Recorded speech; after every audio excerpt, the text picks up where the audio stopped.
video se title de ju kham mani ko haidi glow up nai tai ko haidi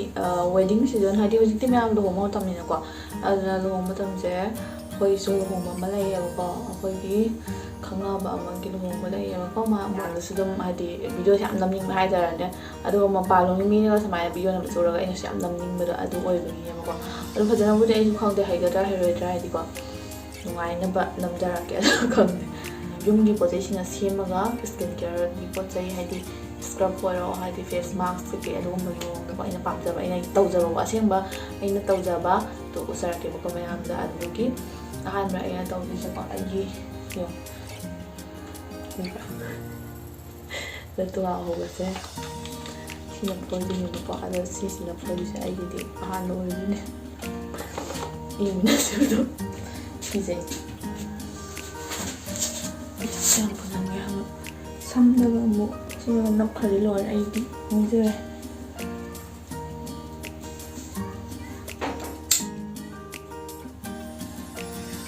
ado sisi na makkadi sina dona buri si lor ai na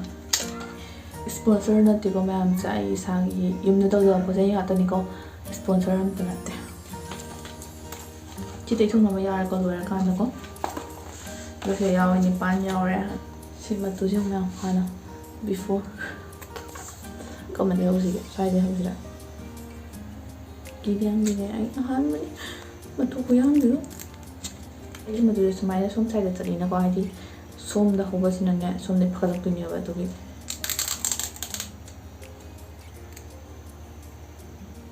nó ngay nè cái gì mấy người chắc là nó siêu nhiều có chút lấy ra cái đâu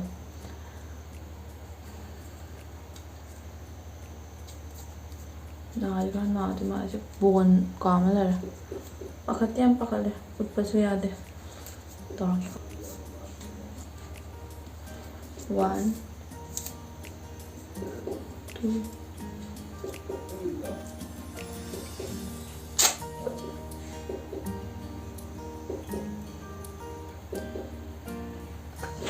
kamay ngam nay nung di ay matukuya dia sok sa kisip đâu là anh đâu vậy in piu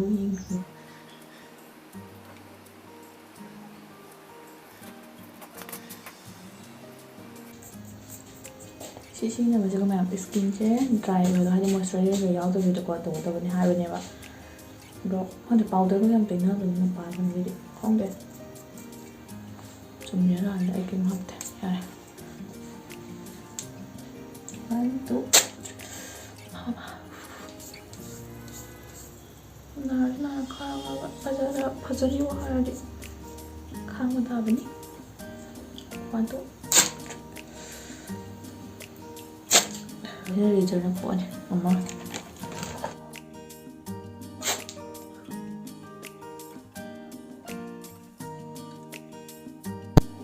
mayam ado ai tu housing mayam le over ko macha macha adu resident tawnim ko ado aham mayam ai mai se adi tu hawe ko mayam adu ko pisum be kai se ase kani face razor se asina ko ke ko aro mayam tu ying bio ko se mayam nadi adi aloe vera gel na traga amekta kani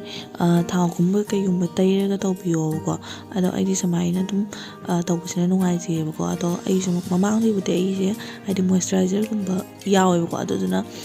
adum kai mate ayu ne sum samai to gi bisana ngai adu gi ni ado mayam di rum kak ki ni ko lin gi boy ke yam taw ni ayu taw ni sida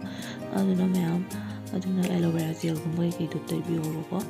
aduna nung sun ngai ha na hai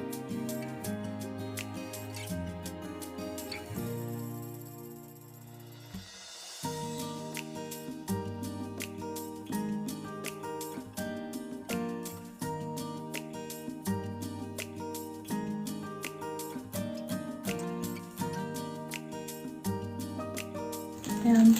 isang ko color dahil silver ko.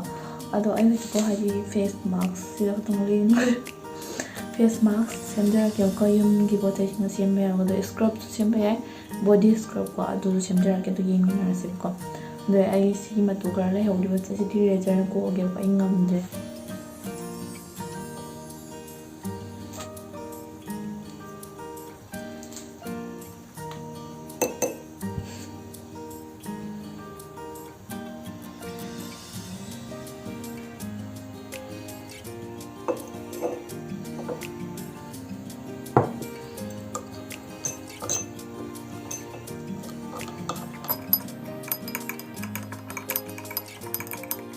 ꯇꯧꯕꯤꯔꯕ ꯃꯇꯨꯡꯗꯀꯣ ꯃꯥꯏꯗꯁꯤꯅ ꯇꯩꯕꯤꯕꯗꯣ ꯈꯨꯠꯅ ꯇꯩꯕꯤꯕ ꯅꯨꯡꯉꯥꯏꯕꯅꯦ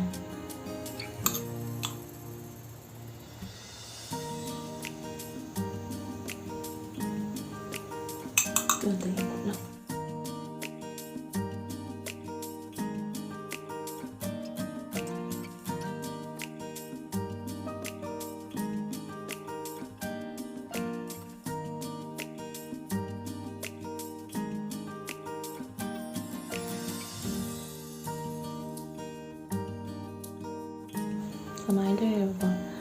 jadi sih kemarin ini minit ke dia hari gitu kok sih ya keng mengai aku sih dry skin deh sih yang kayak itu nih kok hadi skin gue yang ada dry banget gue handle nih kok aduh nih yang mengai ayo ada sih ini kok aduh kan sudah kok hadi aku yang body scrub gue masih nih kok taruh nih hujik itu kok hujik itu kara yang happy ya kok coffee ga drogi yubi thao ndraga olive oil gumba adumba hapiro ko aduga coffee gumba so hapo do khara yam halo ko atei position do aduga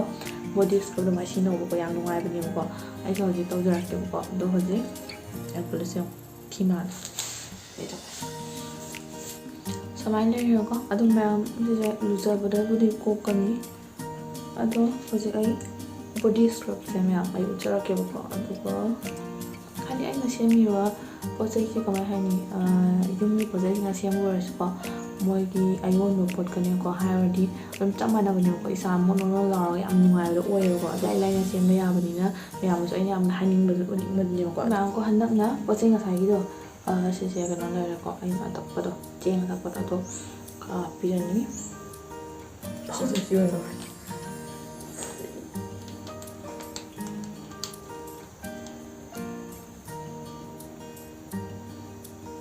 यार हम देते हो यार बेसन से आई हम बने को ना मुझे नहीं मारे से बेसन से कॉफी में भाई जरा ना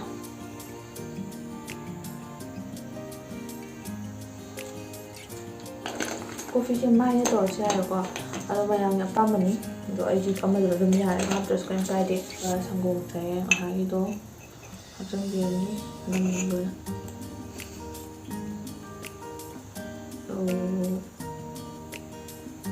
내가 유비 타오세요.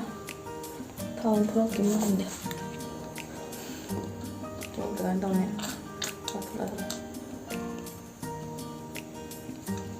뭐 뒤본 거야.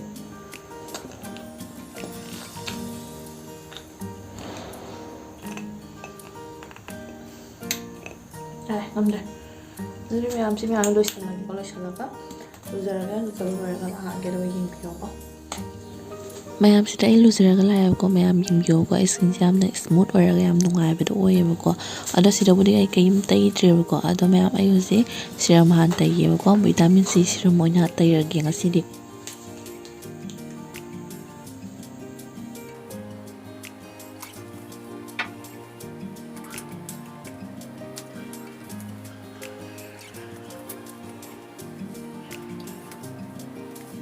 ado loira matunda ko mayam moisturizer tai birani ko ado mayam na laiba poram hekta sina biyo ko yani ko kaim asi lai dawe ade ado to dawe ade hana kaim laite alai yu dum sina biyo kaim kai di ko